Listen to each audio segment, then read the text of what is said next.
Bismillahirrahmanirrahim. Assalamualaikum warahmatullahi wabarakatuh. Rabbi syrah li sadri wa yassir li amri wahlul 'uqdatam min lisani yafqahu qawli. Pelajaran kita ni hari ini ialah bahasa Arab, buka muka surat 1.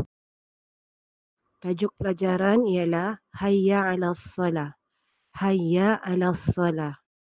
Objektifnya, di akhir pengajaran, murid dapat membaca dengan sebutan yang betul dan lancar. Murid dapat membaca dengan sebutan yang betul dan lancar.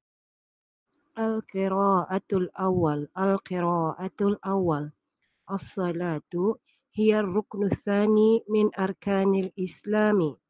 As-salatu hiya ar-ruknu tsani min arkanil islami.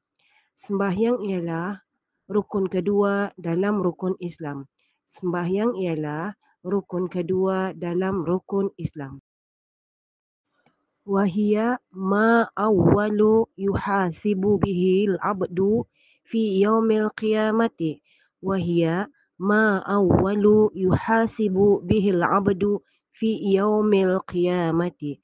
Wahia, sembahyang adalah yang pertama sekali dihitung atau dihisap bagi hamba pada hari kiamat.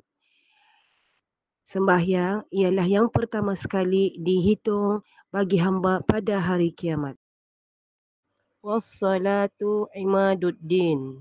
Wassalatu imaduddin. Faman aqamaha faqad aqamaddin. Faman aqamaha faqad aqamaddin.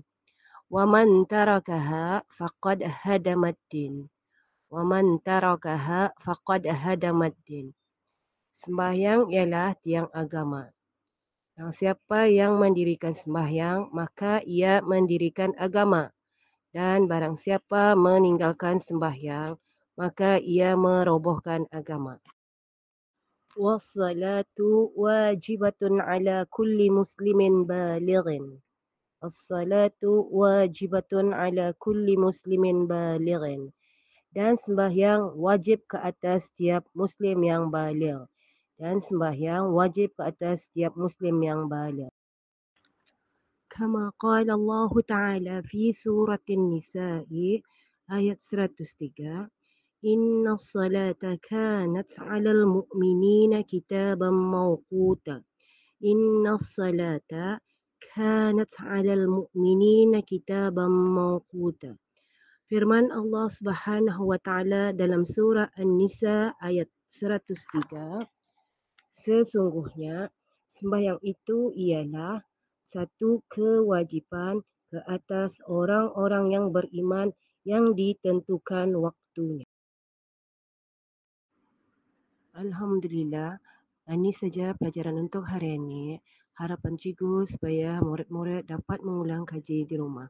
Assalamualaikum warahmatullahi wabarakatuh.